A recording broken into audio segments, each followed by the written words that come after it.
Assalamualaikum warahmatullahi wabarakatuh. Hai, selamat pagi anak-anak. Masih semangat untuk belajar hari ini? Bagus. Anak-anak, hari ini kita belajar tema 3, pembelajaran 3 dan 4, subtema 3 bersama Miss Ita ya. Oke. Pembelajaran tema 3, peduli terhadap makhluk hidup, subtema 3, ayo cintai lingkungan, pembelajaran 3 dan 4 bersama Miss Ita, wali kelas 4C. Dari judulnya sudah tahu ya bahwa ayo cintai lingkungan, berarti kita harus mencintai lingkungan kita. Coba lihat anak-anak, di sini ada sebuah gambar. Siapa yang tahu ini gambar apa? Ini salah satu gambar dari bumbu yang ada di dapur ya. Kita lihat. Nah, ini gambar kencur.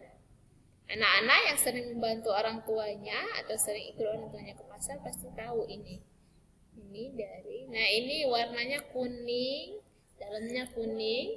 Ini salah satu bumbu dapur juga. Siapa yang sudah tahu? Bagus. Ini namanya kunyit.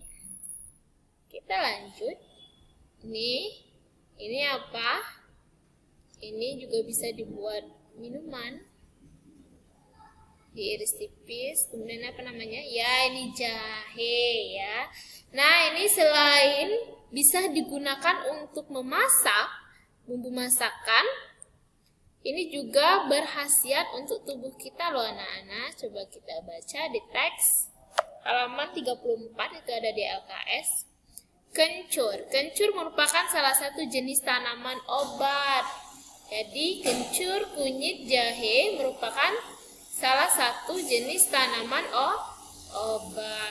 Oke, kencur sangat mudah untuk ditanam dengan permukaan tanah yang tidak terlalu kering dan tidak terlalu basah dan cukup terkena sinar matahari. Tanaman kencur ini bisa hidup dengan mudah. Apa kegunaan kencur? Manfaatnya adalah mengobati berbagai macam penyakit seperti influenza pada bayi, jadi flu ya, masuk angin, sakit kepala, batuk, dan keseleo. Jadi banyak sekali manfaat kencur ini ya, selain untuk bahan masakan.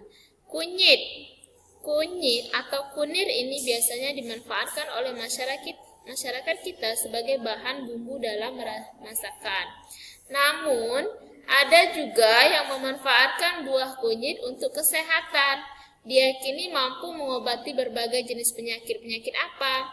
Ya, ini kunyit sangat baik ditanam saat awal musim hujan.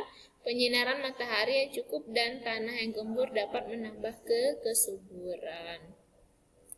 Kita lihat di sini jahe. Jahe telah lama dikenal dan tumbuh baik di negeri kita. Jahe merupakan salah satu rempah penting. Tanah yang digunakan untuk penanaman jahe tidak boleh tergenang.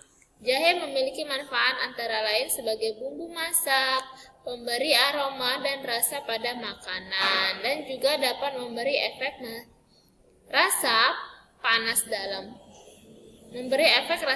dalam perut. Oleh karenanya, jahe juga digunakan sebagai bahan minuman penghangat tubuh. Selain itu, jahe juga banyak digunakan dalam industri obat, minyak wangi, dan jamu tradisional. Jadi banyak sekali ya manfaatnya. Oke, kita lanjut. Bagaimana cara kita mencintai hewan dan tumbuhan? Cara kita mencintai hewan dan tumbuhan yang pertama, hewan diberi makanan. Kemudian memeriksa kesehatan hewan. Tumbuhannya diberi pupuk supaya tumbuh dengan baik, subur, warna hijau. Kemudian membasmi hama pada tanaman. Ini salah satu cara mencintai hewan dan tumbuhan. Kemudian membuat kandang untuk hewan. Jadi dibuatkan kandang, kemudian Tanamannya disiram 2 kali sehari, pagi sama sore. Itu cara mencintai hewan dan tumbuhan. Kita lanjut di pembelajaran yang keempat. Silakan anak-anak buka lagi pembelajaran keempat. Ini ada gambar. Coba siapa yang bisa tebak ini gambar apa? Gambar apa? Ya benar. Ini adalah hutan yang gundul. Apa penyebabnya? Apa? Dikarenakan penebangan pohon atau hutan secara sembarangan.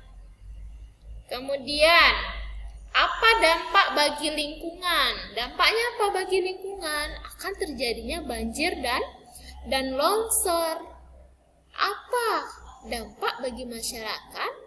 Jika tadi dampak bagi lingkungan yang akan menyebabkan banjir dan longsor, dampak bagi masyarakat adalah berkurangnya oksigen dan kekeringan. Karena pohon itu menghasilkan oksigen dan bagus untuk manusia ya.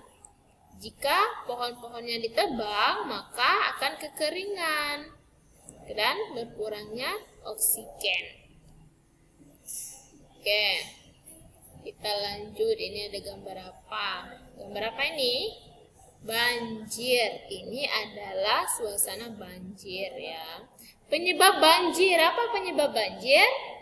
Benar, dikarenakan membuang sampah sembarangan akhirnya menyebabkan banjir. Ketika banjir sudah terjadi, apa dampak bagi lingkungan? Membuat lingkungan kotor dan tidak sehat. Pernah anak-anak lihat banjir? Setelah banjir nanti surut, kemudian banyak sekali itu sampah, kotoran, kemudian lumpur dan lain sebagainya. Itu membuat lingkungan kita tidak sehat. Dan apa dampak bagi masyarakat?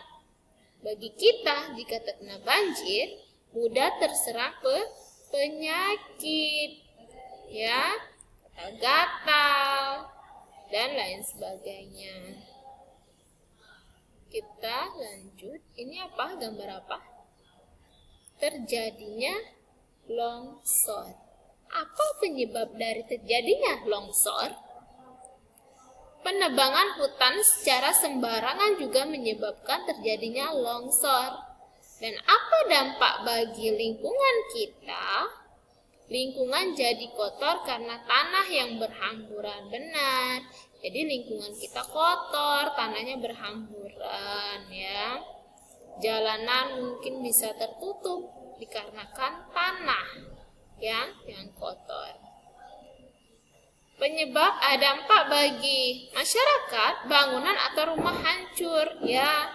Bangunan rumah hancur atau bangunan-bangunan yang lain itu hancur, mungkin ada di bawahnya atau di atasnya mungkin, jadi hancur dikarenakan longsor. Banyak sekali dampaknya ya. Nih, jadi bagaimana kita seharusnya agar itu semua tidak terjadi? Cara kita mencintai lingkungan adalah dengan cara menanam pohon. Jika kita menebang pohon, maka kita harus menanamnya kembali. Jadi banyak sekali ada pohon-pohon yang sudah tua, yang sudah saatnya untuk ditebang dan dirubuhkan. Itu boleh kita tebang, kemudian kita tanam kembali dengan pohon yang baru. Selanjutnya harus bergotong royong untuk membersihkan lingkungan, membersihkan parit ya. Itu salah satu cara kita untuk mencintai lingkungan. Dan satunya lagi adalah membuang sampah pada kotak sampah agar semuanya bersih. Jika kita sehat, jika kita bersih, mencintai lingkungan, maka kita akan sehat dan lingkungan akan bersih. Oke anak-anak, itu saja yang bisa disampaikan. Cukup sekian pembelajaran hari ini. Miss akhiri. Wabillahi taufik wal hidayah. Wassalamualaikum warahmatullahi wabarakatuh.